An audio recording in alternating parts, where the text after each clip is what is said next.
일어나셔서 첫 찬양으로 세우소서 찬양 올려드릴 때 나의 영혼을 회복시키시며 하나님 앞에 붙드실 그 하나님을 기대함으로 이 찬양 올려드렸으면 좋겠습니다. 자리에서 일어나서 찬양하시겠습니다.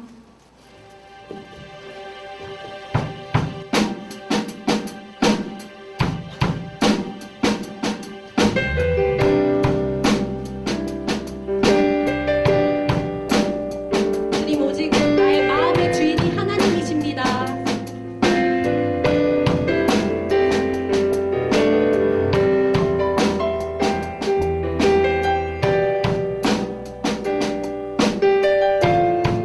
내 영이 주를 구하고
주없는 나의 삶은 메마른 사막과 같습니다.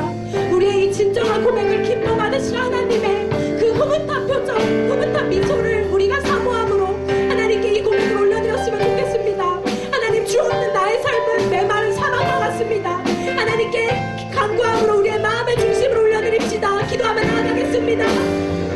채우소서, 채우소서, 주의 사랑에 목마른 이 채우소서, 채우소서, 주의 임재를 기다리니 채우소서, 채우소서,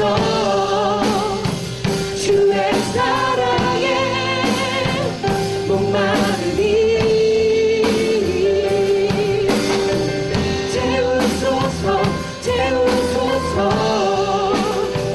주의 임재를 기다리니. 하늘에 계신 너희 아버지께서 구하는 사람에게 성령을 주시지 않겠느냐.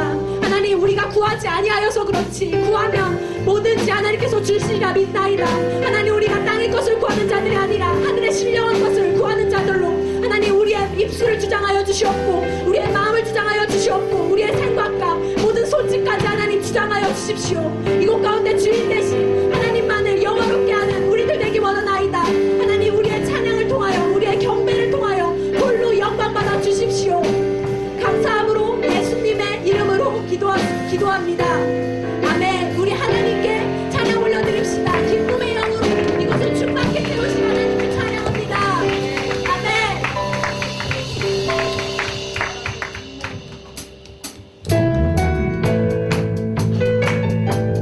바다보다 더 넓고 저 산과 하늘보다 더 높으신 주님의 이름을 찬양하기 원합니다.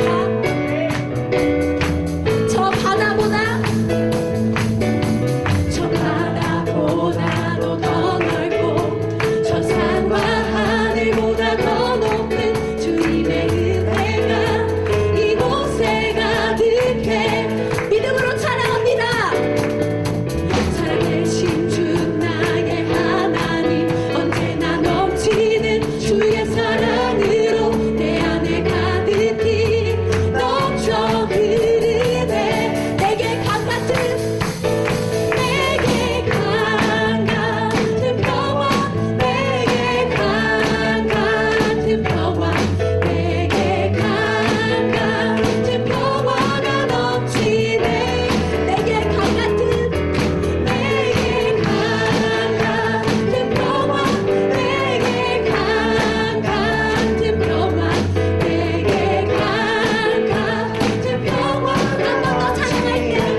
원합니다. 먼저 새 찬양을 배우기 전에 지금 제가 이렇게 여기서 여러분의 표정을 보았을 때 표정들이 많이 굳어 있으세요. 그래서 옆에 있는 지체들에게 축복할 때 나의 나됨으로 인함이 아니라 하나님의 하나님 되심으로 찬양한다고 이렇게 바라보시면서 축복하시겠습니다.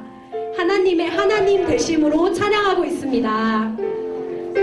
하나님의 하나님 되심으로 찬양하고 있습니다. 우리 오직 하나님께 영광이라는 곡으로 하나님께 찬양하기 원하는데요. 먹든지 마시든지 무엇을 행하든지 모든 것을 하나님의 영광을 위하여 하십시오. 이 말씀 붙들고 이 찬양 배우면서 같이 찬양하기 원합니다.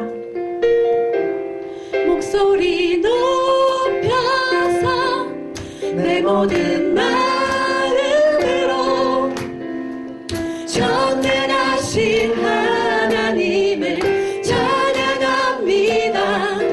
목소리 높여서 내 모든 마음으로 위대하신 하나님을 경배. 목소리 높여서 목소리 높여서 내 모든 마음으로 전능하신 하나님을 찬양합니다. 목소리 높여서 내 모든 마음으로 위대하신 한 번 더 찬양할 때는 여러분들만 찬양해볼까요? 목소리 높여서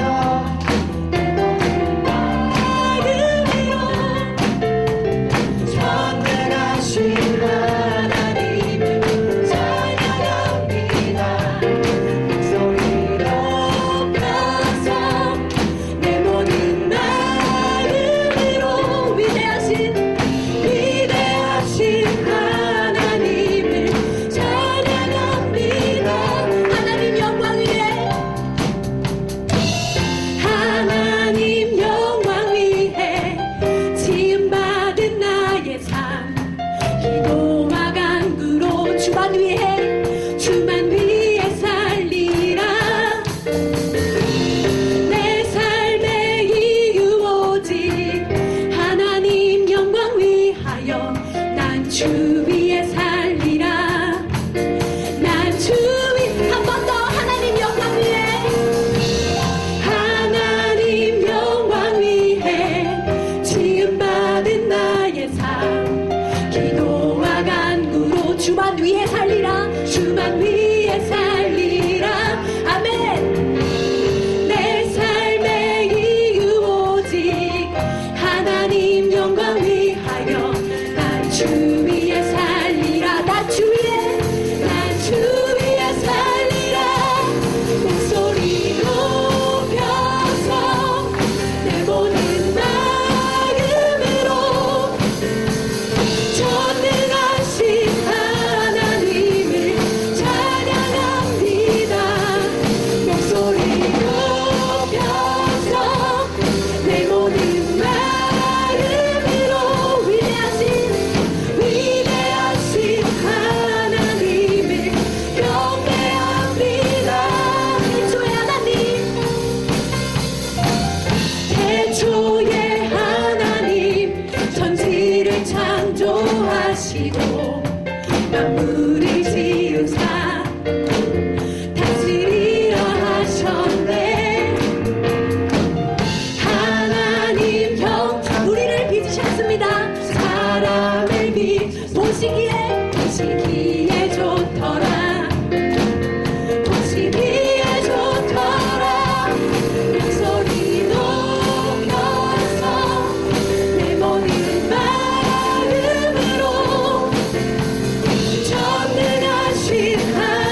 이렇게 영광 위에 지은 우리들을 또한 주말 앞에 무릎 꿇게 하시며 겸손하게 하시려고 우리를 이 자리로 부르신 줄로 믿습니다. 우리 하나님께 찬양 올려드리며 계속해서 나아가겠습니다.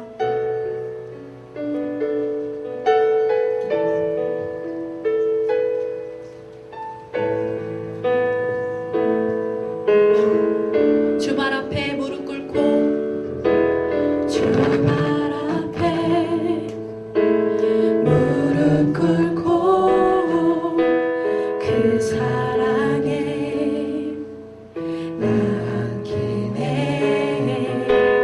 어떤 말도 그 어떤 소리도 그 발 앞에서 잠잠해지네.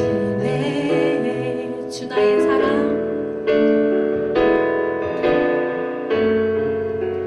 주 나의 사랑, 그 발 앞에 앉아. 내 모든 기도는 사랑의 노래가 됩니다. 내 모든 기도는 사랑의 노래가 되네. 주의 옷자락 만지며 주의 옷자락 만지며 주의 두 발을 씻기며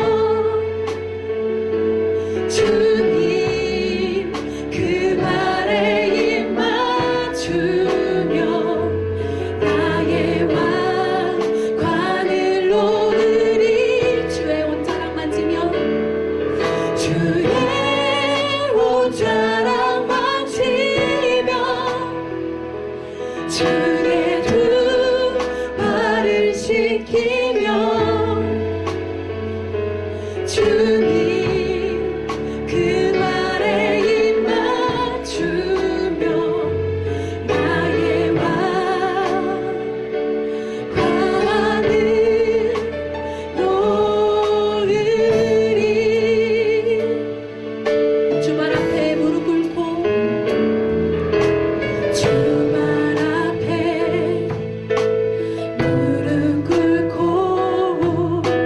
그 사랑에 남기네. 어떤 말도 그 어떤 소리도 그 발 앞에 잠잠해지네. 잠잠해지네. 주 나의 사랑, 주 나의 사랑, 그 발 앞에 앉아. 내 모든 기도는 내 모든 기도는 사랑의 노래가 되네. 주의 옷자락 만지며 주의 옷자락 만지며 주의 두 발을 씻기며 주님 그 발에 입 맞추며 나의 왕관을 놓으리. 주의 옷자락 만지며 주의 옷자락 만지며 주의 두 발을 씻기며 주님 그 발에 입 맞추며 나의 왕관을 놓으리. 우리 잠잠히 그분의 사랑을 묵상하며 나아갑시다. 이곳에 주의 옷자락이 가득합니다. 주님, 하나님 그 신실하신 주님 앞에, 전능하신 주님 앞에 우리의 모든 기도는 사랑의 노래가 되며 모든 우리의 소음들도 잠잠해질 줄로 믿습니다. 우리 하나님의 사랑을 묵상하심으로 나아가겠습니다.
하나님께서 우리에게 온전함을 허락하시는 줄로 믿나이다. 하나님, 우리가 온전함을 갈망하며 사모할 때, 우리가 구하고 찾고 두드릴 때 하나님께서 그 온전함으로 회복시키시며 성령의 충만하심으로 우리에게 둘바리를 입히실 줄로 주님 믿나이다. 성령님께 간구함으로 온전함을 사모함으로 하나님께 기도하며 나아가겠습니다. 기도하시겠습니다. 하나님 아버지, 온전함을 주님 내게 회복시켜 주십시오. 하나님, 나의 힘으로 내가 온전하여질 수 없나이다. 하나님께서 나에게 온전함을 주시기 원하시니 하나님, 내가 구하고 찾고 두드릴 때 하나님 모든 막힌 문들이 열려지고 하나님 모든 상한 것들이 회복하여지며 하나님, 우리가 온전함을 가지고 주께 찬양하며 경배하는 더 귀한 자녀들 될 수 있도록 하나님, 우리에게 성령의 충만하신 두루마기로 주님 우리를 더듬혀 주십시오. 하나님, 우리를 더듬혀 주십시오. 성령님 간구합니다. 성령님, 우리의 힘으로 할 수 없나이다. 성령의 능력으로 주님, 성령의 능력으로 채우시며 주님 더듬혀 주십시오. 하나님께서 기름 부어 주십시오.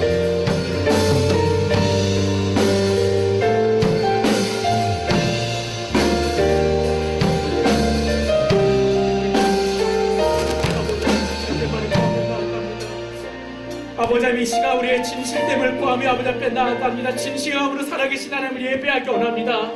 진실된 고백으로 아버지 앞에 찬양하며 높여지기 원하며 진실함으로 아버지 앞에 가까이 나가기를 원하오니 아버지, 정직한 영을 우리 가운데 부어주시옵소서. 아버지, 예배의 영을 부어주시옵소서. 회개의 영을 부어주시옵소서. 주님을 만날 수 있는 하나님의 온전한 사람이 될 수 있도록 합심함께 기도하겠습니다. 아버지, 예수 그리스도의 보혈의 은혜를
감사드립니다.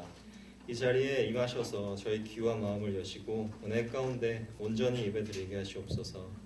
저희 프라미슈가 하나님 보시기에 합당한 공동체가 되게 하시옵고 모두가 한마음으로 세상이 하나님의 영광을 보도록 기도하고 노력하는 공동체 되게 하시옵소서. 아버지 하나님, 수능이 얼마 남지 않았습니다. 수능을 준비하는 지체들에게 지혜와 육체적인 힘을 주셔서 이 힘든 시기를 인내하게 하시고 하나님께 의지하여 하나님과의 관계가 더욱 돈독하게 되는, 위기를 기회로 삼는 주님의 용사들 되게 하시옵소서. 또한 중간 시험 기간 중에 있는 학생들과도 함께 하셔서 모두가 좋은 결과 있도록 아버지 도와주세요. 아버지, 저 박준희 전도사님에게 성령 부으셔서 오늘 말씀을 전할 때 듣는 자들이 다 깨어나게 하시고, 또한 얼마 후에 있을 목사 안수일까지 하나님께서 지키시고 참된 하나님의 일꾼 될 수 있도록 항상 채워주시고 동행하여 주시옵소서. 감사드리며 예수님 이름으로 기도드렸습니다.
혹시 새로 나오신 분 계시면 일어나 주시면 감사하겠습니다. 함께 그러면은 축복성으로 함께 찬양할 수 있습니다. 옆 사람들을 보시면서 은혜의 주님이 당신을 축복하고 사랑의 주님이 함께 하시네. 은혜의 주님이 당신을 축복하고 사랑의 주님이 함께 하시네.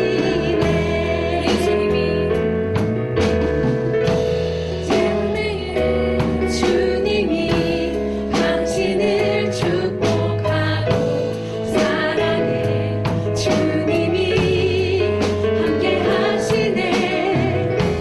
은혜의 주님이 당신을 축복하고 사랑해 주님이 함께 하시네.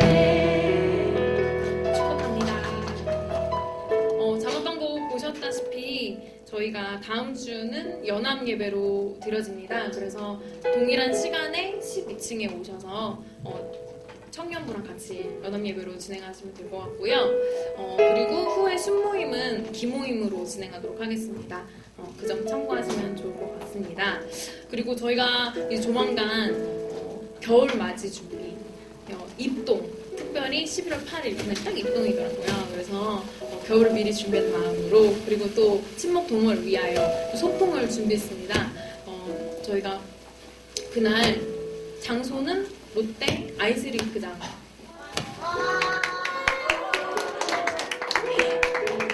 이거는 근데 지금 좋아하는 사람 반, 별로인 사람 반인데 저 사실 정말 못하거든요. 저 정말 저 많이 끌어주시고 근데 저처럼 잘 못하시는 분들도 이번에 같이 막 손잡고 막 다니면서 막 이렇게 우리 못하는 사람 못하는 패밀리 만들면 될 것 같아요.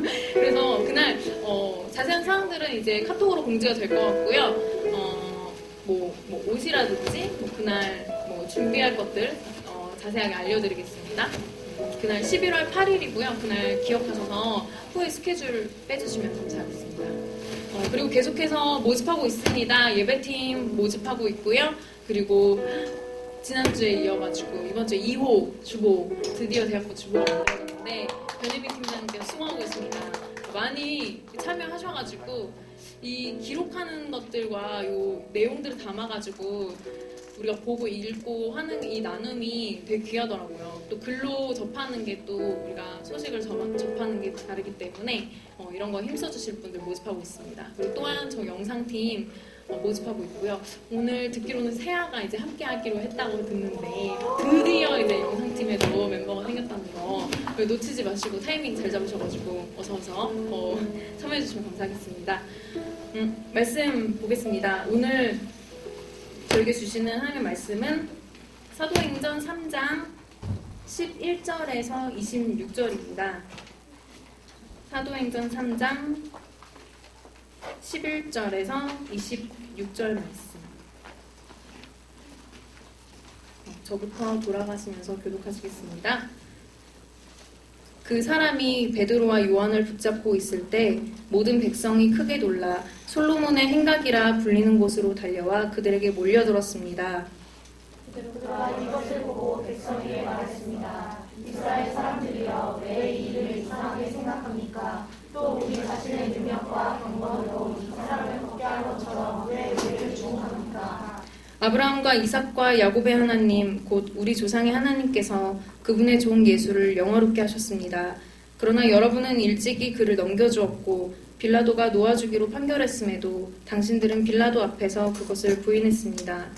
여러분은 거룩하고 의로운 분을 거절하고 도리어 살인한 사람을 모아달라고 오셨네. 생명의 근원 되시는 분을 죽였습니다. 그러나 하나님께서는 그분을 죽은 사람들 가운데서 살리셨습니다. 우리는 이 일에 대해 증인들입니다. 예수의 이름을 믿는 믿음으로인데 그분의 이름이 여러분에게 보호하는 사랑을 경력히 했으니 예수로 인해 많은 이들이 여러분 앞에서 이같이 그를 완전히 낳게 했습니다.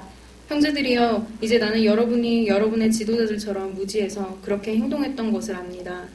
그러나 하나님께서는 모든 예언자들의 입을 통해 그리스도께서 고난받아야 할 것이라고 미리 선포하신 것을 이와 같이 이루셨습니다. 그러므로 여러분은 회개하고 돌아오십시오. 그래서 여러분의 죄 씻음을 받으십시오. 그러면 주 앞에서 새로워지는 때가 올 것이요 주께서 여러분에게 미리 정하신 그리스도 예수를 다시 보내실 것입니다. 그러나 하나님께서 영원전부터 그분의 거룩한 예언자들의 입을 통해 말씀하신 대로 만물을 회복하실 때까지 예수는 마땅히 하늘에 계셔야 할 것입니다. 모세는 말하기를 주 하나님께서 너희를 위해 너희 형제 가운데서 너 같은 예언자 하나를 세울 것이니 그가 너희에게 말하는 것은 무엇인지 아노라. 누구든지 그 예언자의 말을 듣지 아니하는 사람은 백성 가운데서 멸망당할 것이다 라고 했습니다. 또 사무엘과 그들이 모든 예언자들도 이때를 가리켜 예언했습니다. 여러분은 예언자들의 자손이요 또 하나님께서 여러분의 조상들과 더불어 세우신 언약의 자손입니다. 하나님께서 아브라함에게 내 후손으로 인해 땅의 모든 족속이 복을 받을 것이다 라고 말씀하셨습니다. 하나님께서 여러분의 악으로부터 각자 돌아서게 하셔서 여러분에게 복 주시려고 자기의 손을 세워 여러분에게 먼저 그를 보내셨습니다. 아멘. 오늘 말씀을 전하신 박준희 전사님을 박수로 환영해드리겠습니다. 기도하고 오늘 말씀 나누겠습니다. 하나님 감사합니다. 우리 예수 그리스도의 생명 안에 동참하게 하시고 하나님 십자가의 그 생명이 무엇인지 부활의 그 생명이 무엇인지를 알 수 있도록 불러주셔서 감사합니다. 증인들로 세우실 수 있도록 함께하여 주시옵소서. 감사하며 예수님의 이름으로 기도드립니다. 아멘. 그 다음 주일날 우리가 연합 예배를 드려요. 다음 주일은 청년부에서 동경으로 아우니치를 떠납니다. 예배팀이 아우니치를 가게 되는 상황이어서 우리 프라미스 유 찬양팀이 예배를 섬깁니다. 그래서 우리 예배 인도자와 또 밴드가 함께 같이 이렇게 섬기게 되는 주일입니다. 여러분 꼭 다음 주일날 같이 오셔서 뜨겁게 같이 찬양하고 예배했으면 좋겠고요. 네. 앞에 참 우리 MC단들이 이렇게 나와서 같이 예배에 이렇게 동참해 줄 거예요. 같이 이렇게 말씀도 읽어주고 강구도 해주고 앞으로 계속 그렇게 할 텐데 여러분 너무 좋죠. 네, 그래서 MC단과 또 리더십 때 같이 이렇게 예배 같이 섬겼으면 좋겠습니다. 자, 오늘 예배를 이렇게 준비하고 보면서 여러분 대부분의 지체들이 일찍 오시는데 좀 더 일찍 왔으면 좋겠어요. 그러니까 다 정말 와서 우리가 2시에 예배할 때는 정말 하나님 앞에 그 준비된 마음이 이렇게 열려져서 나아가는 기쁨의 예배가 되었으면 좋겠습니다. 여러분 2시 꼭 5분 전, 10분 전에는 오셔서 예배 같이 준비하다 같이 예배 드렸으면 좋겠고, 그리고 각 순별로 사실 오랫동안 나오지 않는 지체들, 우리 예배 공동체에 좀 소홀히 된 지체들 있다면 순별로 같이 그 마음과 생각을 격려해서 우리 예배 공동체에 함께 나와 예배했으면 좋겠습니다. 자, 오늘 여러분들하고 사도행전 말씀 같이 나누는데요. 사진 주십시오. 네, 오늘 말씀은 우리는 증인들입니다 라는 제목입니다. 여러분 밤에 비행기를 타고 서울 야경을 보신 적 있습니까? 한번 보시면 정말 이게 찬란한 광경이 여러분 눈앞에 펼쳐집니다. 그러니까 도시의 밤을 바라보면 누구든지 그 빛의 대장간 속에서 아름다움을 느낄 것입니다. 너무나 이 매혹적인 빛에 감탄을 금하지 못하겠죠. 지금 여러분이 보시고 있는 이 사진은 우면산, 서울에 있는 우면산에서 찍은 서울의 야경입니다. 너무 아름답죠? 그럼 이 빛을 보면 여러분 마음에 어떠한 마음을 가져다 줍니까? 네. 정말 빛 화려하다. 서울 밝다. 밝은 도시다. 이런 생각이 들겠죠? 근데 여러분 이 서울의 화려한 불빛, 이 도시 속에 보면 이 아름다운 불빛이 불빛 속에 감춰져 있는 것들이 있습니다. 어제도 밤 늦게까지 수많은 청년들이, 수많은 젊은이들이 이 화려한 불빛 속에서 범죄와 그 쾌락의 불빛으로 이 불빛을 즐겼을지도 모릅니다. 우리가 바라본 이 불빛 속에는 뭔가의 어둠이 숨겨져 있죠. 오늘 사도행전 이 3장에 등장하는 베드로와 요한이 매일마다 있는 하루에 그 3번의 예배 중에서 오후에 성전에 예배를 드리러 갔을 때가 바로 이런 경우였습니다. 자, 제가 그 다음 보여드릴게요. 자, 그들이 어디를 통해서 갔냐면 성전에, 이게 지금 헤롯 대왕이 만들었던 성전입니다.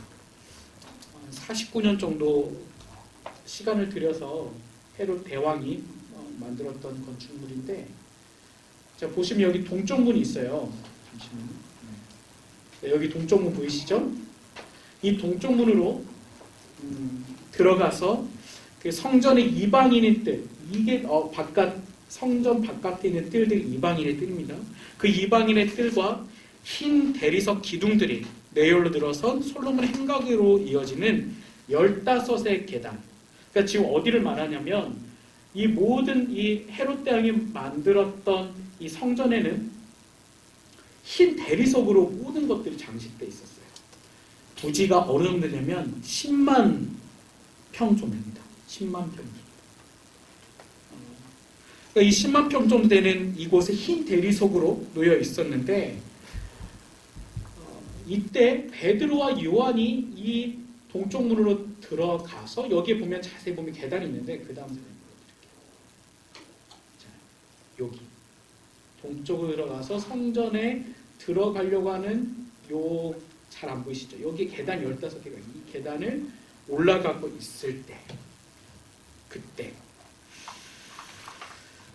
이 헤롯 성전에 조금 더 이야기를 하면, 헤롯 땅에 만든 성전은 유대 역사가 중에 요세푸스가 있습니다. 그 요세푸스에 의하면 이 성전이 얼마나 화려했냐면, 이 성소에 가는, 이 성소까지 들어가는 10개의 문이 있는데, 그 10개의 문 중 9개가 금과 은으로 만들어졌고, 10번째 문은 그 고린도식, 그러니까 그 고린도식 청동으로 지어져 있는데, 이 문을 열고 닫으려면 20명의 사람이 필요하다고 말하고 있습니다.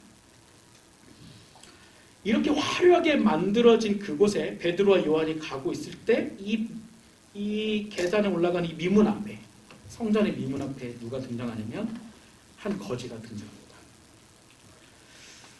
거지라고 표현했는데, 이 거지는 너무나 불쌍했어요. 태어날 때부터 걷지 못했고, 가져본 적이 없고, 소망을 품어본 적이 없는 사람이고, 유대 사람들은 그를 보면서 이렇게 생각했을 겁니다.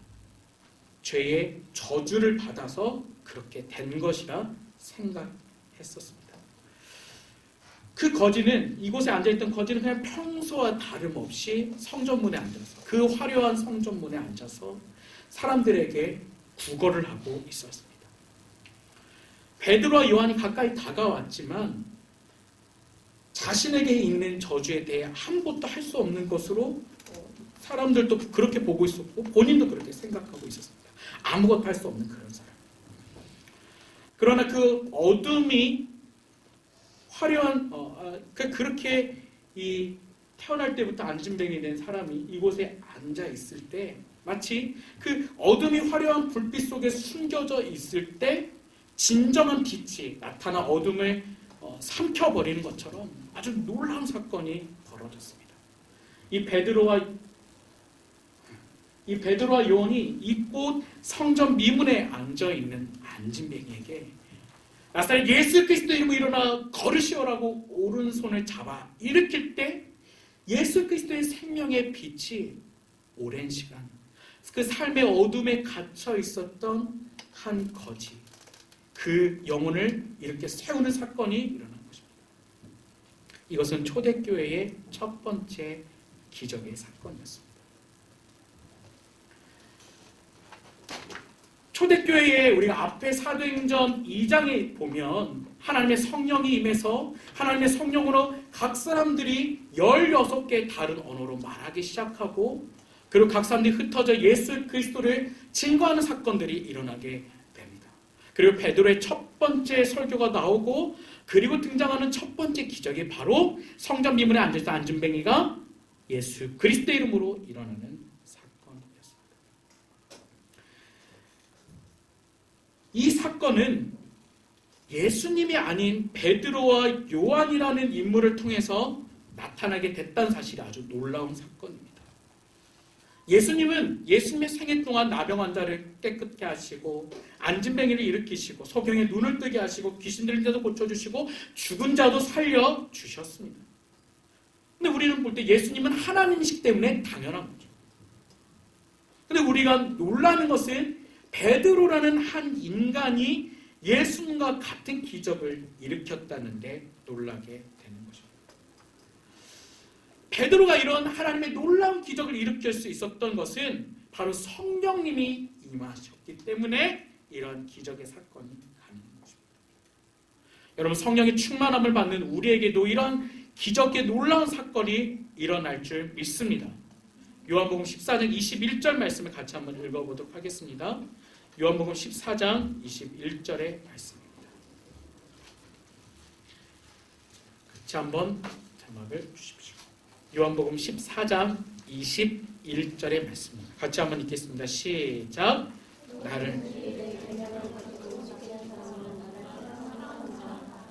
나를 사랑하는 사람은 내 아버지의 사랑이고 나 또한 그 사람을 사랑하고. 네, 아멘. 혹시 요한복음 14 22절도 기록됐나요?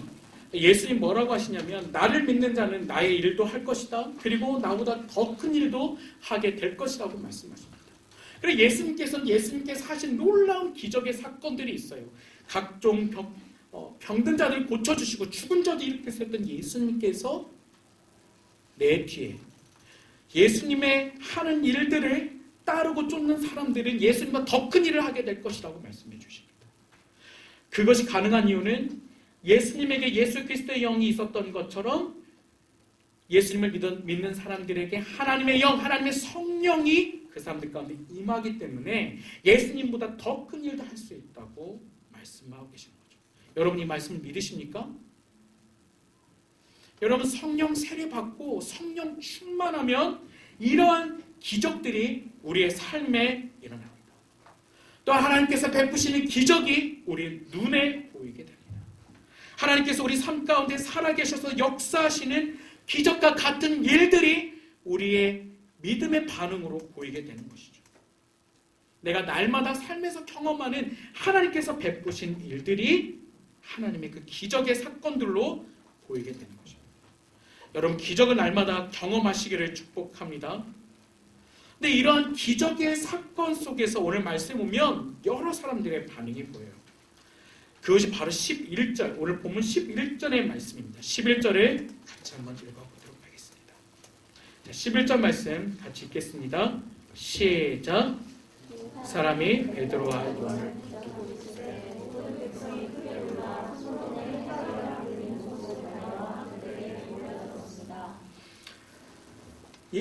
베드로가 나서 예수 그리스도의 이름으로 일어나 걸어라, 성전 미문에 있는 안전뱅이를 이렇게 세웠을 때 그 안전뱅이는 어땠습니까? 이렇게 세워져 하나님을 찬양하며 기뻐 뛰었습니다. 하나님이 하신 일인 걸 알았어요. 그리고 나서 이 안전뱅이는 어디로 갔냐면 베드로를 붙들었어요. 베드로와 요한을 붙들었어요. 근데 그런 사건들을 사람들이 보면서 성전에 들어가는 수많은 사람들이 그 솔로몬의 행각에 모여들기 시작했던 것입니다. 수많은 사람들이 모여들었습니다.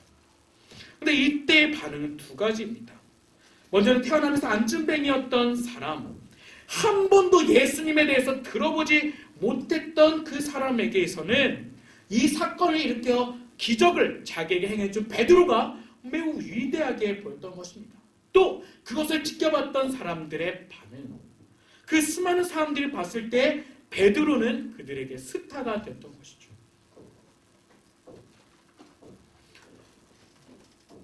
그렇게 사람들이 몰려들고 수많은 사람들이 베드로를 우러러 보고 있을 때 베드로가 백성들에 이렇게 말했습니다. 12절 말씀 같이 한번 읽어보도록 하겠습니다.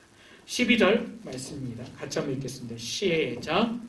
돌아 이것을 보고 백성에게 말했습니다. 이스라엘 사람들이여 왜 이 일을 이상하게 생각합니까? 또 우리 자신의 능력과 경건으로 이 사람을 먹게 한 것처럼 왜 우리를 축복합니까? 여러분, 성령의 사람은 하나님의 일이 자신을 통해서 기적의 놀라운 사건이 일어났을 때 사람들이 자신들을 주목하고 하나님의 영광을 드러낼 자리에 자기가 가 있다고 생각할 때 그 자리를 내려놓게 됩니다. 여러분들이 하나님께로부터 받은 것들이 있죠. 하나님부터 지식을 받게 되고 또 여러분들 그 지식을 통해서 수많은 일들이 세상에 펼쳐나갈 때 또 여러분들이 앞으로 하게 될 여러분들 분야 속에서 여러 비즈니스를 통해서 수많은 경제적인 이익들을 창출해낼 때 그리고 그것들을 통해 사람들한테 명성이 높아지고 인기가 좋아지고 지지를 받게 될 때 여러분 그 자리에 하나님을 모셔드릴 수 있습니까? 여러분의 자리가 아니라 이 모든 것들을 주신 분이 하나님이시다라는 고백을 여러분 하실 수가 있겠습니까? 여러분 성령 세례를 받고 성령으로 충만하지 않으면 나의 이기적인 욕심이 나를 통해서 하나님이 놀라운 일들을 행하셨는데 그 일이 마치 내가 한 것처럼 생각할 수 있다는 것이죠. 성령 충만하고 성령으로 하나님의 그 성령 세례를 받은 사람은 그 자리를 하나님께 내어드릴 수가 있습니다. 베드로가 계속해서 이렇게 이야기를 합니다. 13절 말씀 같이 한번 읽겠습니다. 13절 시작.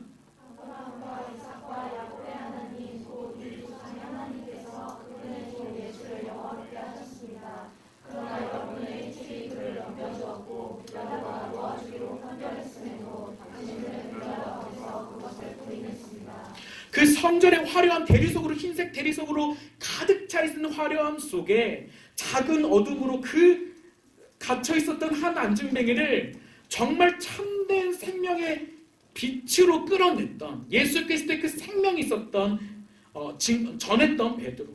그 베드로가 하나님의 빛을 증거해서 수많은 사람들의 주목을 받을 때 베드로의 고백은 이 사람들의 주목하는 관심을 하나님께 돌리기 시작했습니다.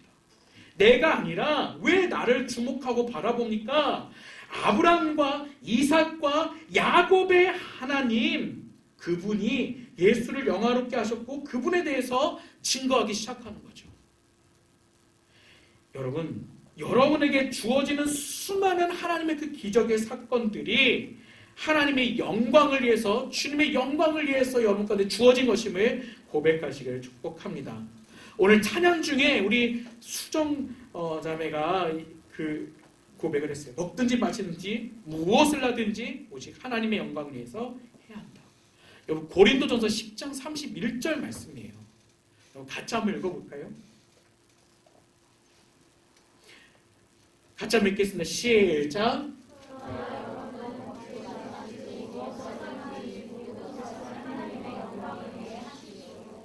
여러분 우리에게 주어진 이 모든 것이 하나님께로부터 왔다라고 고백하는 사람은 우리에게 이 모든 것이 하나님의 영광을 위해서 쓰여지고 있고 드려지고 있고 그 영광만을 바라보며 나아가는 이름을 고백할 수 있는 것입니다.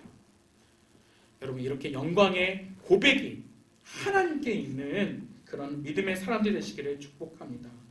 또한 중요한 건 뭐냐면 이렇게 사람들을 주목할 때 하나님이 하셨다라고 고백할 수 있는 고백이 있어야 된다는 것입니다. 내가 하지 않고 하나님이 하셨다라는 고백. 여러분 하나님이 하셨다라는 고백을 하면 그 안에는 무엇이 있을까요? 내게 주어진 것이 주께로부터 왔습니다. 그리고 주의 영광을 위해서 이 모든 것들이 내가 먹든지 마시든지 무엇을 하든 다 하나님께 영광이 되고 기쁨이 되길 원합니다라고 하는 그 고백 속에는 감사가 있습니다. 하나님 내게 거저 주셨으니 저도 하나님께 거저 올려드립니다. 또 그 안에는 기쁨이 있습니다. 나를 통해서 하나님의 이 하신 일들을 바라보며 내 안에는 그 기쁨이 흘러 넘치는 것입니다. 또 그 사람 안에는 은혜가 있습니다. 하나님이 나를 통해서 하셨구나. 나를 통해서 부족하고 연약한 나를 통해 놀라운 기적의 사건을 일으키셨구나 라고 은혜의 고백이 이 하나님이 하셨다라는 고백 속에 담기게 되는 것이죠. 베드로는 그러면서 그 하나님을 향하여 모든 관심과 주목을 이끌어내면서 거기서 고백하는 건 뭐냐면 예수 그리스도에 대한 고백을 하고 있습니다. 하나님께서 그분의 종 예수를 영화롭게 하셨다. 그리고 그 일찍이 그러나 여러분 지금 이 같이 모여있는 회중인 유대인들은 일찍이 그를 빌라도에게 넘겨주고 빌라도가 그를 사형으로 내어줬다라고 보고요. 하나님으로 돌리면서 아브라함과 야곱과 이삭이라는 그 유대인들이 잘 익숙한 하나님에 대해서 선포하고 그리고 그 하나님으로부터 부르심을 받고 이 땅에 사역을 감당하게 된 예수 그리스도에 대해서 고백하고 있습니다. 여러분 예수님은 지금 어디에 계신 분이십니까? 하나님의 보좌 우편에 앉아 계신 분이시죠. 에베소서 1장 20절 말씀을 같이 한번 읽어보겠습니다. 에베소서 1장 20절 말씀 같이 한번 읽겠습니다. 시작.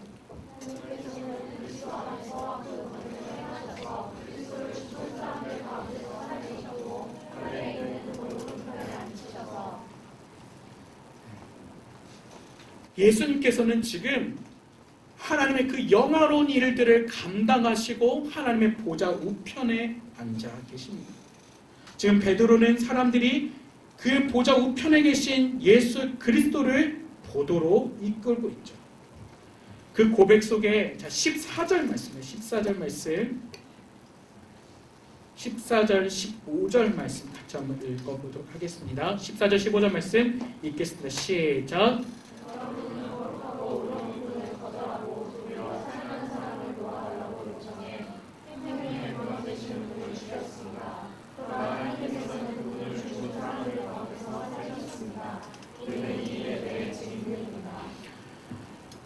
그래서 그 하나님의 보좌 우편에 계신 예수 그리스도가 어떻게 하나님의 그 보좌까지 가게 됐느냐? 유대인들에게 다시 한번 그 사건을 깨우쳐 주고 있어요. 그분은 거룩하고 의로운 분인데 빌라도의 그 불의한 재판 앞에 예수님은 살인한 죄수 바나바와 바꿔 죽임을 당하게 됐죠. 오히려 바나바는 풀려나고 예수님은 십자가형을 당하게 되셨는데 그를 죽인 사람이 누구냐며 바로 당신들, 우리 자신들이라는 고백을 하게 됩니다. 예수님의 그 부활의 증인으로 살아가는 우리들에게 있어서 오늘 우리는 증인이라는 제목 속에 첫 번째 우리가 기억해야 될 것은 뭐냐면 예수님의 증인으로 살아가기 첫 번째 자기 자신을 부인하는 것입니다. 그 베드로의 고백 속에 이 베드로의 고백 속에 하나님의 그 영광에 모든 것들을 올려드리고 자신을 부인하고 낮추고 하나님께서 하셨음을 고백했는데 자 그러면서 베드로의 고백이 어디까지 갔냐면 우리가 예수를 죽였다라는 고백까지. 여러분 진정한 자기 부인은 그냥 나에 대해서 내가 지금 살고 있는 것이 주님의 은혜입니다. 내가 지금 예수 그리스도와 함께 살고 있습니다라는 고백, 그 고백뿐만이 아니라 내가 예수님을 십자가에 못 박혀 죽인 죄인의 개수입니다라고 고백하는 그 처절한 고백까지 나아가야 되는 거죠. 베드로는 지금 그 고백을 하고 있는 거예요. 여러분들 안에 여러분의 그 이기적인 마음들이 올라오고 내 자신이 드러나고 내가 뭔가 막 사람들 앞에서 나의 명예를 더 높이고 싶은 하나님보다 내가 더 드러나고 싶을 때 내가 예수를 죽인 괴수다 라는 고백이 있기를 주님이 축복합니다. 내가 예수를 죽인 괴수다라는 고백이 있을 때 진정으로 하나님 앞에 모든 영광과 존귀를 올려드릴 수 있는 믿음의 사람이 되는 것이죠. 16절 말씀입니다. 16절 다 같이 읽겠습니다. 시작.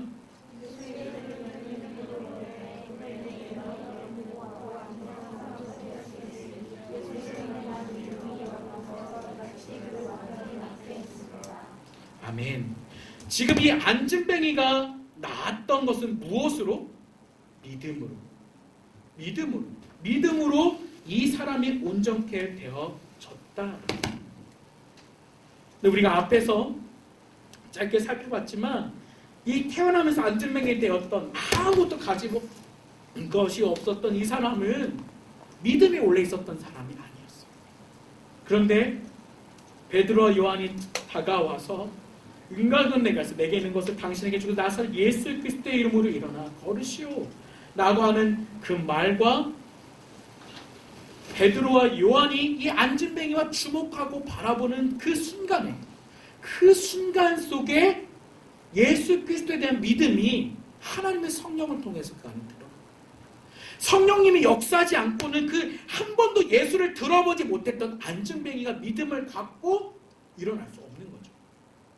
그러니까 그 믿음과 자신의 그 육체의 회복을 얻은 이 구원의 사건이 동시에 하나님의 성령을 통해서 일어났다라는 거예요. 우리는 여기에 주목할 필요가 있어요. 그건 우리의 시공간과 시간과 그 우리의 관계 개념을 뛰어넘는 겁니다. 하나님의 성령이 지금도 이 순간에 어떻게 예수를 알지 못하는 사람에게 어떻게 그 위험의 장벽에 갇혀있는 사람들에게 들어가서 역사하실지 우리는 알지 못해요.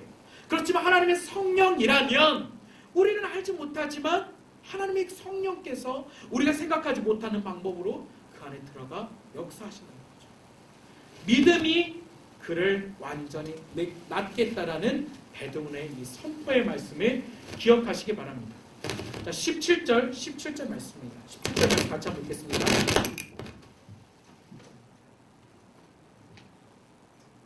17절 같이 한번 읽겠습니다. 저는 여러분의 지도자처럼 무죄에서 그렇게 행동했던 18절도 같이 읽겠습니다. 그러나 하나님께서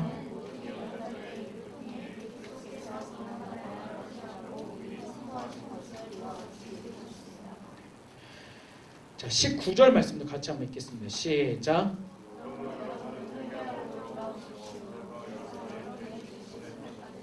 (20절도) 한 번 더 읽겠습니다. 시작. 그러면 주 앞에서 새로워진 때가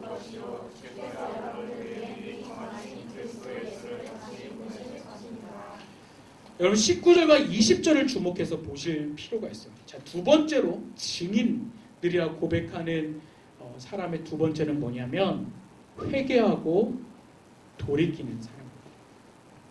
회개하고 돌이키는 사람. 베드로가 지금 무지한 사람들, 아직 예수님에 대해서 한 번도 들어보지 못하는 사람들에게 이렇게 선포합니다. 예수 그리스도에 대해서, 예수 그리스도는 모든 예언자들의 입을 통해 예수님께서 고난받는 것이 예언되어졌고 예수님께서 선포하신 것, 미리 예언됐던 것 다 선포하고 이루어졌다. 그 예수님께 회개하고 돌아오라 라고 지금 증인으로서 사람들 앞에 서 있습니다. 증인으로서의 반응은 뭐냐면 회개하고 돌아오는 것인데, 여러분 회개라는 것이 무엇입니까? 회개는 이 헬라어로 메타노이아라는 표현입니다. 메타노이아. 이것은 죄에 대해서 거부감을 느끼는 거예요. 죄에 대해서 실증을 느끼는 거예요. 죄가 너무 싫어서 이제는 죄를 바라보지 않고 완전히 돌아서는 상태. 내가 정말 죄를 더 이상 바라보지 않고 죄가 너무 가증스럽고 실증이 나서 죄의 방향에서 돌아서서 믿음의 방향으로 가는 것이 바로 회개입니다. 완전히 방향을 바꾸는 거예요.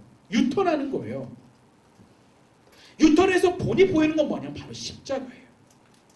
죄가 싫다, 죄가 저주스럽다. 죄에 대한 그런 거부와 함께 돌아서면 믿음이 보이는 거죠. 여러분, 근데 오늘 이 베드로의 이 설교 속에 보면 이 믿음을, 예수 그리스도의 믿음이 누구의 고백이 되면 내 고백이 돼야 된다는 거예요. 지금 베드로의 설교를 듣고 있는 사람은 유대인들입니다. 근데 유대인들은 오랫동안 하나님에 대해서 다 듣고 있어요. 하나님의 백성임을 알고 있어요. 그런데 이들은 구원받지 못합니다. 왜? 내 고백이 아니기 때문에. 예수님께서 십자가에 못 박혀 죽으시고 내가 그 죄인, 내가 예수를 십자가에 못 박혀 죽인 내가 그 사람입니다. 내가 죄인입니다. 내가 그렇게 더러운 사람이었습니다. 그러나 예수님의 은혜로 내가 구원받았습니다. 라고 하는 고백이 내 고백이 되지 않으면 구원받지 못하는 거예요. 믿음은요, 내가 회개하고 돌이켜서 바라볼 때 십자가가 보이고 그 십자가를 바라보는 그 구원이 나의 사건으로 고백되어지는 그 믿음을 가질 때, 근데 그 믿음이 내 고백이 되고 그 믿음의 시작이 예수 그리스도일 때 내 안에 구원의 사건이 일어나는 것입니다. 여러분 진정한 믿음 갖기를 원하십니까? 여러분이 세상에 있는 여러 가지 가치관과 신뢰를 갖고 있는 것들이 있습니다. 여러분 그것은 믿음이 아니에요. 여러분 진정한 믿음은 예수님으로부터 오는 믿음, 예수님으로부터 나에게 주어지는 믿음이 나를 살릴 수 있는 믿음이에요. 여러분 근데 그 믿음이라는 것은 내가 죄에 대해서 돌이키고 내가 하나님의 사람으로 회복되는 역사인데, 여러분 베드로가 지금 하나님의 성령을 충만한 사람들에게 선포하고 있어요. 그런데 왜 이것이 중요하게 말하는 줄 아십니까? 여러분 죄에 대해서 돌이키고 믿음을 갖는 것이 왜 우리 인생 가운데 중요한 사건인 줄 아십니까? 여러분 내가 죄에서 돌이킬 때 심적으로 내가 얻게 되는 자유, 영적인 회복, 그 영적인 자유함을 누리는 일이 인생에서 내가 어떠한 일보다도 가장 중요한 일이기 때문입니다. 내가 죄에 대해서 그것을 자유한 일을 가지는 것이 내 인생에서 가장 행복한 일이에요. 여러분 지금 여러분들이 보시는 우리말 성경에는 20절 말씀이 주 앞에서 새로워진 때가 올 것이요 라고 기록되어 있는데, 개역 개정 옛날 성경에 보면 유쾌한 날로 번역됐어요. 유쾌한 날이 주어질 것이다. 여러분 죄사함을 얻고 죄에서 자유해지면 당신의 인생 속에 유쾌한 일이 펼쳐질 것입니다 라고 개역 개정 옛날 번역은 되어 있어요. 새로워지는 날, 리프레시 되는 날,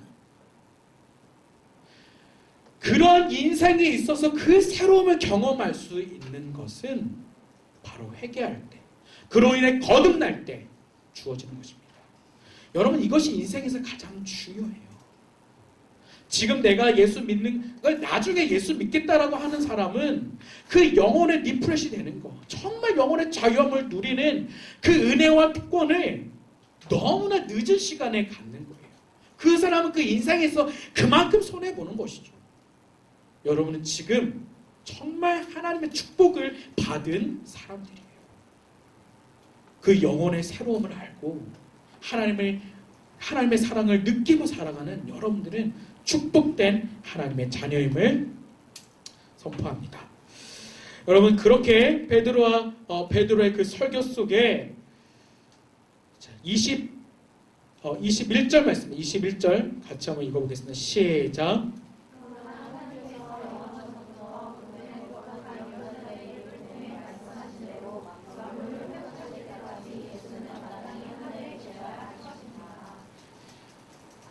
여러분 영원전부터 그분의 거룩한 여의 입을 통해 말씀하신 대로 만물을 회복하실 때까지 예수는 마땅히 하늘에 계셔야 할 것이다. 이 베드로의 설교 속에 엄청난 비밀이 숨겨져 있어요. 예수님이 언제부터 언제까지 계신 분이에요? 21절에 보면 영원전부터 예언자의 입을 통해 말씀대로 만물이 회복될 때까지. 만물이 회복된 때 언제예요? 예수님 다시 오실 때까지. 영원전부터 예수님이 다시 오실 때까지 예수는 영원토록 존재하는 분이다라는 거예요. 그분께서, 그 예수님께서 나를 알고 있고 나를 부르시고 지금 베드로의 설교를 듣고 있고 지금 예배하고 있는 여러분 모두를 알고 계시는 분이십니다. 여러분 에베소서 1장 4절 말씀 같이 한번 읽어보도록 하겠습니다. 에베소서 1장 4절 말씀 같이 한번 읽겠습니다. 시작.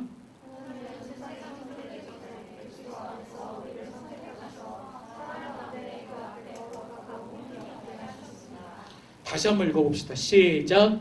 하나님은 세상이 창조되기 전에 그리스도 안에서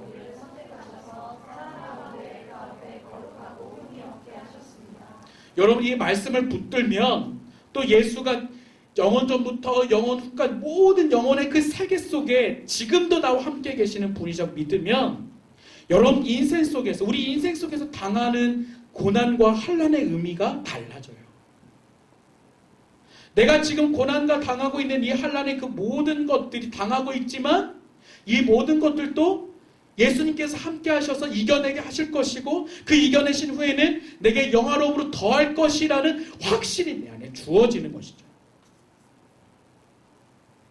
지금 베드로는 이 말씀을 선포하고 있는 거예요. 우리가 세상에 창조되기 이전부터 하나님께서 우리 한 사람 한 사람을 계획하시고 그리고 지금 이 순간에도 그리고 내가 죽어서 영원한 하나님의 나라에 이를 때까지도 나를 기억하시고 돌보고 계신다. 여러분, 이러한 이 나를 예정하신 그 예정의 축복을 기억하시는 여러분 되시길 축복합니다. 여러분이 구원에 대해서 구원의 감정을 잃어버릴 수는 있으나 예수 그리스도를 통해서 구원받는 여러분의 하나님과의 관계 속에서 끊어낼 수 있는 것은 아무것도 없습니다. 하나님 예수 그리스도의 피로 구원받는 여러분들은 끝까지, 우리들은 끝까지 하나님 나라의 백성으로 살아갈 거예요. 우리의 구원의 믿음이 약해지고 우리가 하나님께 실망되어지고 나의 자존감도 낮아지고 나의 믿음이 약하고 흔들릴지라도 나를 태초부터 예정하신 하나님의 손은 결코 나를 놓치지 않고 끝까지 인도해 가십니다. 여러분 믿으시는 우리 프라미스유 시대에게 축복합니다. 자, 우리 22절, 23절 말씀 같이 한번 읽어보겠습니다. 시작.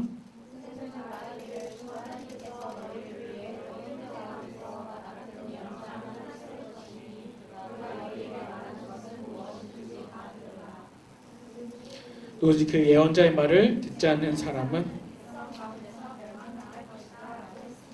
자 24절과 25절도 읽어보겠습니다. 시작. 또 사무엘과 그 뒤를 이은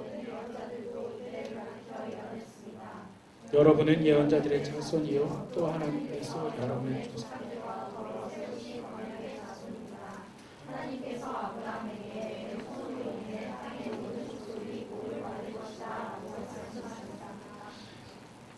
베드로의 지금 설교 속에 구약의 인물들을 이용하고 있어요. 누구냐면 모세하고 그리고 사무엘, 사무엘과 그 뒤를 이은 모든 예언자들. 지금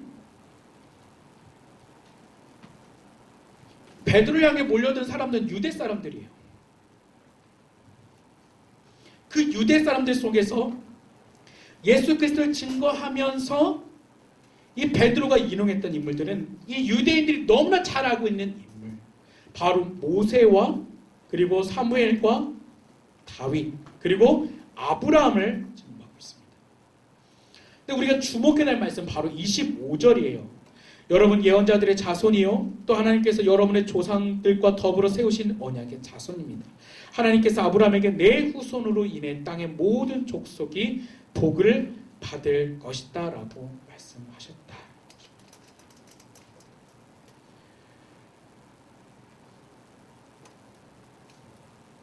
예수님에 대해서 증인되었던 지금 베드로는 사람들의 관심을 바꾸고 자기 부인을 하면서 그리고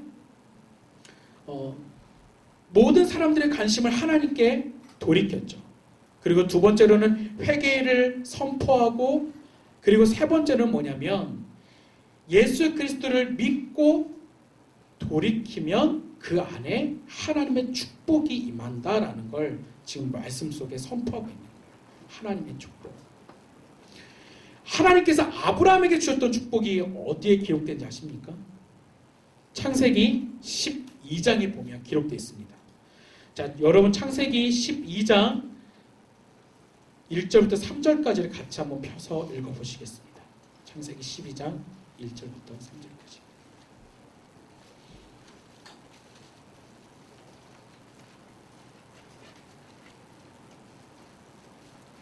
(12장) 1절부터 3절까지 같이 한번 읽겠습니다. 시작. 여호와께서 아브라함에게 말씀하셨습니다. 내 고향, 내 친척, 내 아버지의 집을 떠나 내가 너에게 보여줄 땅으로 가거라. 내가 너를 큰 민족으로 만들고 내게 복을 주어 내 이름을 크게 할 것이니 내가 복의 후손이 될 것이다. 너를 축복하는 사람에게는 내가 복을 주고 너를 저주하는 사람에게는 내가 저주하리니 땅의 모든 족속이 너로 인해 복을 받을 것이다. 하나님이 아브라함을 부르실 때 이 축복의 말씀으로 함께 하셨어요. 그리고 실제로 그 아브라함에게 하나님의 축복의 말씀이 나타났습니다. 그런데 오늘 이 말씀은 뭐냐면 그 말씀이 아브라함에게만 그치는 것이 아니에요. 아브라함의 후손으로는 예수 그리스도 통해서 믿음을 갖게 되고 구원을 얻게 된 사람들에게도 동일하게 하나님께서 아브라함에게 주신 그 축복의 말씀이 우리 가운데도 임한다는 거예요. 여러분, 하나님께서 주시는 이 아브라함의 축복은 엄청난 축복이에요. 세상의 모든 사람들이 너를 통해서 축복을 받을 것이다. 너를 저주하는 저주할 것이고 네가 축복하는 자는 내가 축복할 것이다 라고 하나님께서 아브라함에게 줬던 이 축복의 말씀은 오늘 예수를 믿고 살아가는 현재 우리 가운데도 하나님께 동일하게 주시는 말씀이라고요. 여러분을 통해서 여러분들이 어디에 속해 있든지 무슨 일을 하든지 여러분 누구를 만나든지 여러분을 만나는 사람들이 축복을 받고 그 안에 평안이 있고 기쁨이 있고 회복이 있고 하나님을 경험하고 그런 놀라운 축복의 역사들이 여러분들을 통해서 우리들을 통해서 우리가 만나는 모든 사람들마다 우리가 섬기는 모든 곳곳마다 일어날 것이라는 거예요. 여러분, 이것이 바로 증인들의 모습입니다. 여러분, 예수 그리스도의 증인이 되기를 원하십니까? 사실 앞에 사도행전 2장을 건너뛰고 3장 후반까지 건너뛰고 오늘 다시 말씀을 붙잡고 여러분 가운데 전하고 있는데 사실 앞에 너무 중요한 말씀들이 많았어요. 여러분, 중요한 건 이 말씀이 지금 이 사도행전 3장 속에 베드로가 지금 성령의 그 첫 번째 사역들을 섬기고 하면서 나타나는 이 감격은 성령님을 경험해야만, 성령 세례 받고 성령 그 충만케 하심이 무엇인지 경험해야만 동일하게 여러분의 그 마음과 영혼 가운데 들어갈 수 있는 말씀들이에요. 이게 바로 오늘 그 성령을 통해서 일어난 사건의 말씀입니다. 그러니까 마지막 26절 같이 한번 읽겠습니다. 26절 시작. 하나님께서 여러분의 악으로 여러분들 복 주시라고 여러분, 하나님은 여러분을 저주하시는 분 아니세요. 여러분이 잘못되기를 바라시는 분이 아니세요. 우리 하나님 아버지는 언제나 우리에게 관심을 갖고 하나님의 그 사랑을 날마다 공급해 주길 원하세요. 그런데 그걸 내가 왜 경험하지 못할까요? 내가 왜 누리지 못할까요? 그건 내가 받지 못하기 때문이에요. 내가 하나님께서 주시는 걸 받아들이지 못하기 때문에 하나님의 복, 하나님의 사랑을 경험하지 못하는 거예요. 여러분, 주님께서 주시는 하나님께서 하나님부터 주시는 복을 누리기 위해서 여러분을 열어놓으세요. 여러분을 하나님께로 활짝 열어놓으세요. 하늘의 축복이 여러분 가운데 부어지도록 열어놓으세요. 하늘의 기쁨이, 하나님의 평안이 여러분 가운데 그 경험되어지고 맛볼 수 있도록 여러분을 열어놓으세요. 여러분이 그렇게 주께 열릴 때에, 아버지께 열릴 때에 오늘 마지막 26절 베드로가 이렇게 설교하며 마치는 이 말씀의 역사가 여러분 가운데 있을 것입니다. 하나님께서 여러분의 악으로부터 각자 돌아서게 하셔서 여러분에게 복 주시려고 자기의 종을 세워 여러분에게 먼저 그를 보내셨습니다. 여러분 날마다 사랑하시고 여러분 가운데 날마다 함께 하시고 여러분이 어떤 형편에 있든지 여러분을 놓치지 않으시는 아버지 하나님의 은혜와 사랑이 성령을 통해서 날마다 우리 프라미스 공동체 가운데 일어나기를 주님의 이름으로 축복합니다. 여러분, 이 시간 같이 일어나서 찬양할 때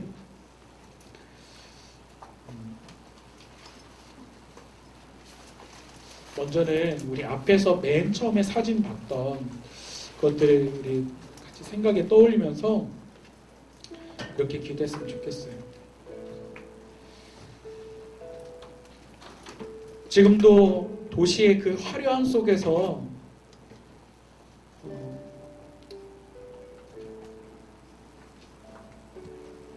그 화려한 빛이 있지만 그 화려한 빛이, 도시의 화려한 빛이 죄악의 활용되는 일들이 있습니다. 빛이 있는데 그 빛이 죄악과 쾌락을 위해서 사용되어져요. 그건 빛이 아니죠. 어둠이죠.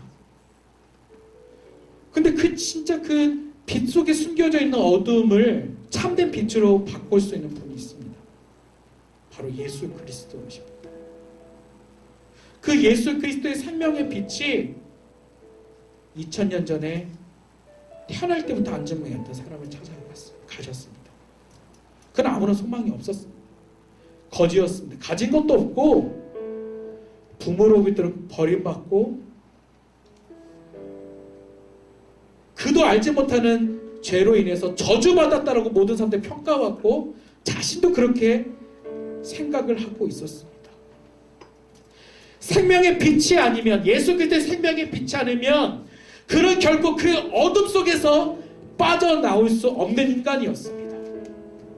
여러분도 그런 어둠 속에 갇혀있지 않습니까? 참된 생명의 빛 예수 그리스도가 필요하지 않으십니까? 내가 다른 사람들처럼 웃으면서 지내고 뭔가 행복해 보이려고 하지만 내 안에는 그런 어둠에 갇혀있지 않습니까? 여러분, 이 시간 예수 그리스도의 생명의 빛을 초청하십시오. 예수 그리스도의 생명의 빛이 빛으로 속이고 있는 나의 어두움을 덮어주기를 간구하십시오. 여러분, 그 생명의 빛이 여러분 가운데 들어갈 때 여러분들이 모든 어둠들이 녹아지고 그 생명으로 들어갈 수가 있습니다. 우리 이 시간 약할 때 강함 대신에 이 찬양 하나님께 한번 올려드리고 같이 일어나서 우리 기도했으면 좋겠습니다. 그 생명의 빛을 초청하고 바라보고 기도하면서 기대하면서 주님, 예수 그리스도의 생명의 빛을 우리 가운데 붙여주시옵소서.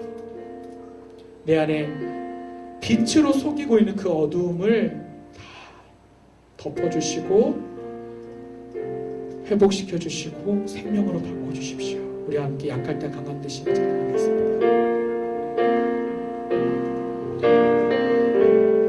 약할 때 강함 대신에 나의 보배가 되신 주 나의 모든 것, 주 안에 있는 보물을 나는 포기할 수 없네. 주 나의 모든 십자가 죄사하셨네. 십자가 죄사하셨네.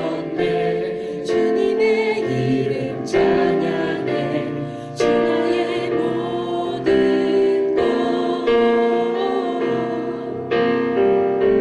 쓰러진 나를 세우고 나의 빈창을 채우네.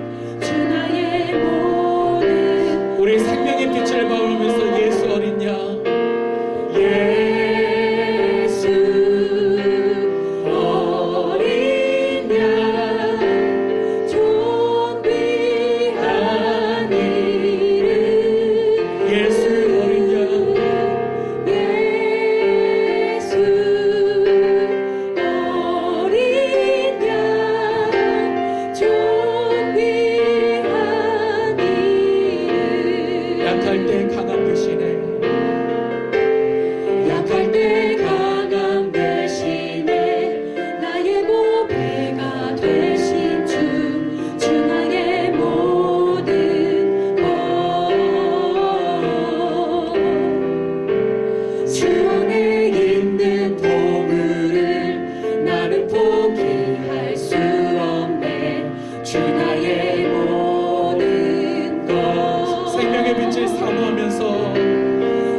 아버지 이렇게 기도할 때에 예수 그리스도의 생명의 빛이 우리 안에 들어와 빛으로 위장되어 있는 나의 그 모든 어두움들 덮어주시고 참된 생명의 빛으로 우리 가운데 임하달라고 합심하게 기도하겠습니다.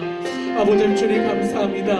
아버지 예수 그리스도의 그 생명의 빛으로 이 시간 임하여 주시옵소서. 아버지 우리 모든 어둠을 덮기를 원합니다. 아버지 화려한 성전에 그 미문에 앉아있었던 그 안진뱅이 하나님 그 성전에 어떠한 그 외형적인 형식이나 어떤 것도 능력이 없었던 아버지 오랫동안 그 미문에 앉아있었지만 안진뱅이를 이렇게 세울 수 없었던 연약한 것이었음을 고백합니다. 아버지 화려하게 지었던 성전도 6년 만에 무너졌고 아버지 터도 남지 않았던 아버지 그 모든 거짓된 화려함이었습니다. 아버지 하나님 우리 안에 거짓된 화려함이 있습니다. 아버지 우리 안에 거짓된 화려함을 하나님 빛인 것처럼 위장하며 내 안에 어둠으로 자리 잡고 있습니다. 아버지 이 시간 예수 그리스도의 참된 생명의 빛으로 임하여 주시옵소서. 예수 그리스도의 참된 생명의 빛으로 임하여 주시옵소서. 아버지 하나님 빛으로 위장되어 있는 나를 덮어주시옵소서. 아버지 내가 예수 그리스도의 참된 생명의 빛으로 나의 모든 어둠을 제거할 수 있도록 그 생명의 빛을 우리 가운데 덮어주시옵소서. 아버지 하나님 안진뱅이가 아무런 믿음도 없었고 지혜도 없었고 지식도 없었고 아버지 안진뱅이는 아무도 소망도 없었지만 아버지 그에게 찾아가셔서 그에게 하나님 눈빛을 마주치고 그의 손을 잡았을 때 하나님의 거룩한 성령이 하나님 그 안진뱅이 가운데 예수 그리스도 알고 구할 수 있는 믿음으로 역사하셨던 것처럼 오늘 이 시간 주를 향하여 일어서서 아버지 앞에 나아가는 주님께 나아가는 우리 한 사람 한 사람 예배자 가운데 하나님의 거룩한 성령으로 임하여 주시옵소서. 아버지 예수 그리스도의 참된 생명의 빛을 알고 구하고 하나님의 믿음으로 고백할 수 있는 하나님의 참된 삶 될 수 있도록 하나님의 성령으로 우리 이 자리 가운데 임하셔서 아버지 우리 한 사람 한 사람이 그렇게 성령을 고백하며 나아가도록 역사하여 주시옵소서. 주님 오늘도 그렇게 고백합니다. 생명의 빛으로 아버지 나의 안에 위장되어 있는 빛으로 위장된 어둠을 덮어주시옵소서. 생명과 부활로 바꿔주시옵소서. 우리 시간 계속해서 기도할 때 하나님 우리의 인생 가운데 진정한 회개가 필요합니다. 아버지 하나님 그리스도에 살아가지만 아버지 적당히 죄를 짓고 적당히 회개하는 우리의 어리석음을 버리게 하여 주시옵소서. 회개가 습관이 되지 않도록 도와주시옵소서. 아버지 하나님 계속해서 죄를 질 때마다 회개하면 되지 아버지 하나님 그 죄의 반복 속에 끊임없이 자리 잡고 있는 나의 그 비양심적인 하나님 앞에 너무나 부끄럽고 하나님 앞에 너무나 저주스러운 나의 그 더러운 모습들을 이 시간 주님의 십자가 앞에 보혈 앞에서 회개하고 돌이키며 가오니 아버지 회개는 더 이상 죄를 바라보지 않고 돌아서는 것인데 계속해서 죄를 사모하고 죄를 쫓아가고 회개하며 적당히 회개하며 나아가는 하나님 우리의 부끄러운 모습을 용서해 주시고 진정한 회개가 우리 가운데 일어나게 해주시옵소서. 회개하고 돌아설 때 예수님의 십자가를 보게 해주시고 하나님 십자가를 바라볼 때 예수 그리스도의 믿음의 고백이 나의 믿음의 고백으로 아버지 앞에 온전히 올려드려질 수 있도록 이 시간 함께 기도하며 나아가겠습니다. 아버지 하나님 우리 안에 진정한 회개가 필요합니다. 아버지 하나님 우리가 증인으로 살아가며 우리는 증인의 고백하며 선포합니다. 진정한 회개가 이루어지게 하여 주시옵소서. 아버지 이 세상에 살아가며 그리스도에 살아가며 적당히 죄짓고 적당히 회개하는 반복적인 회개의 그 습관을 아버지 하나님 우리 안에 버릴 수 있도록 도와주십시오. 회개는 완전히 돌아서는 것입니다. 죄가 심증나는 것입니다. 죄를 바라볼 때 죄가 저주스럽고 하나님 죄가 너무나 싫어서 죄를 떠나는 것인데 아버지 하나님 우리는 계속 죄의 자리에 머물고 있습니다. 죄를 쫓고 있고 하나님 죄를 향하여 우리의 양심과 그것들이 향하고 있습니다. 아버지 하나님 우리의 죄의 부끄러운 이 모습과 우리의 모든 죄를 짓기 우리의 모든 더러운 양심을 회개하며 나아가옵니다. 아버지 우리를 용서해 주십시오.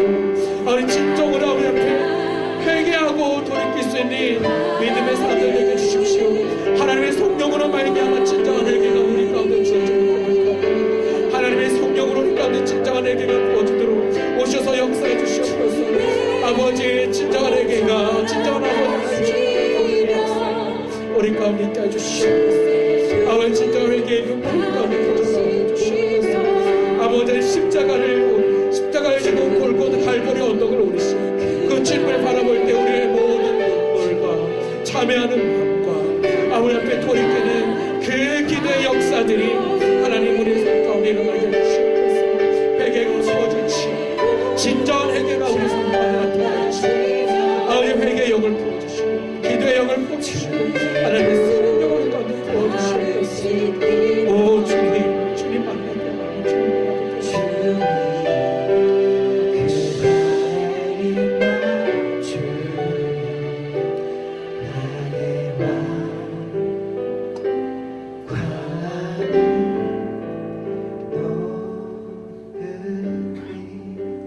베드로의 우리는 증인이라고 고백하는 그 고백의 설교 속에 하나님 세 번째로 우리가 축복의 통로가 됨을 바라봅니다.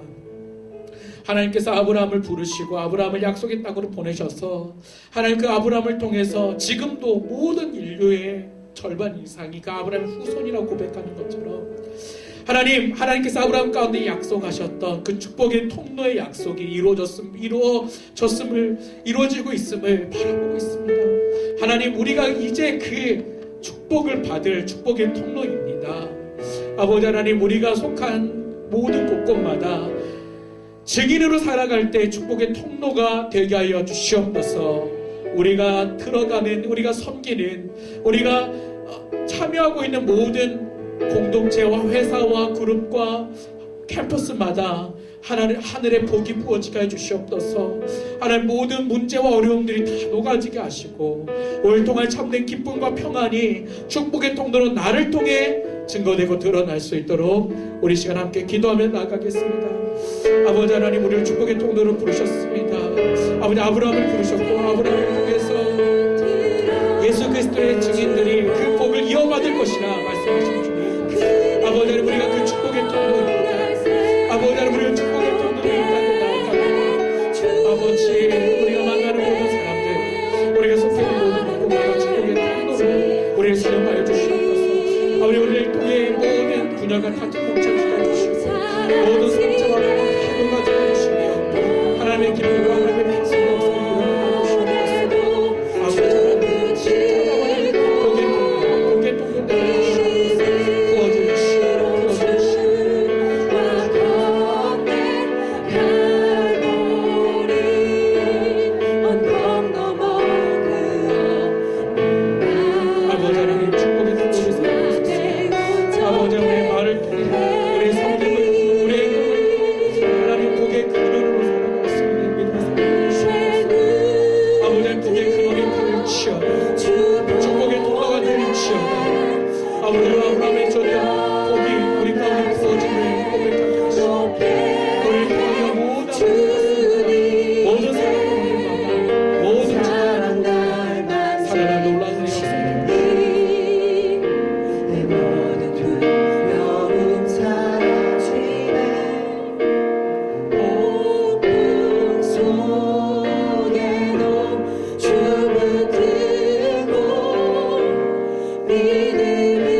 아버지 하나님 40년이 넘는 시간 동안 하얀 대리석으로 10만 평이 넘는 그곳에 화려한 성전을 지었지만 하나님 그 화려했던 성전 세상에 있어서 정말 너무나 멋있게 보였던 것이 6년 만에 무너졌습니다. 하나님 헤롯 성전이 무너졌던 것처럼 하나님 그 아름다움 속에 그 아름다움이 전부인 것처럼 알고 살았던 수많은 사람들 그 생각처럼 하나님 우리도 이 세상을 살아가며 세상에 보여지는 그 아름다움과 화려함이 우리 인생의 전부인 것처럼 착각하고 살아가고 있지는 않은지요. 그 성전 미문에 앉아 있었지만 수많은 그 금과 은으로 장식되어 있는 그 문 앞에 비참하게 태어날 때부터 앉아있던 안진뱅이 아무런 소망도 없었고 가진 것도 없고 거지로 살아가고 있는 그에게 찾아오셔서 참된 생명의 빛으로 그 인생의 모든 저주와 어두움과 그 비난을 끊어주신 예수 그리스도를 찬양합니다. 예수님께서 지금 이 자리 가운데 그런 세상의 화려움 속에서, 세상의 화려한 불빛 속에서 죄악을 감추고 있는 나를 바라보시고 내 안에 예수 그리스도의 참된 생명의 빛으로 오시기를 간절히 소원합니다. 나의 화려함 속, 세상에 나의 그 빛이라고 생각하는 것에 숨겨두었던 어둠을 참된 예수 그리스도 생명의 빛으로 덮어 주시옵소서. 하는 그때 증인의 사건이 우리 안에 일어남을 고백합니다. 아버지 하나님, 우리 가운데 참된 회개가 있게 해 주시옵소서. 완전히 하나님 십자가로 믿음으로 돌이켜 살 수 있는 회개의 사람이 되게 해주시고, 이 회개의 역사가, 죄사함과 거듭남의 역사가 우리 인생에 있어서 가장 중요한 이름을 고백하게 하여 주시옵소서. 아버지, 그렇게 살아갈 때 우리 안에 하나님의 그 복의 근원이라 말씀하신 아브라함의 축복이 우리 가운데도 동일하게 부어짐을 고백합니다. 하나님, 우리 가운데 부으셔서 우리가 속해 있는 모든 곳마다 하나님의 복의 통로로 우리를 사용하여 주시옵소서. 예배케 하심을 감사드리며 예수 그리스도의 이름으로 기도드립니다.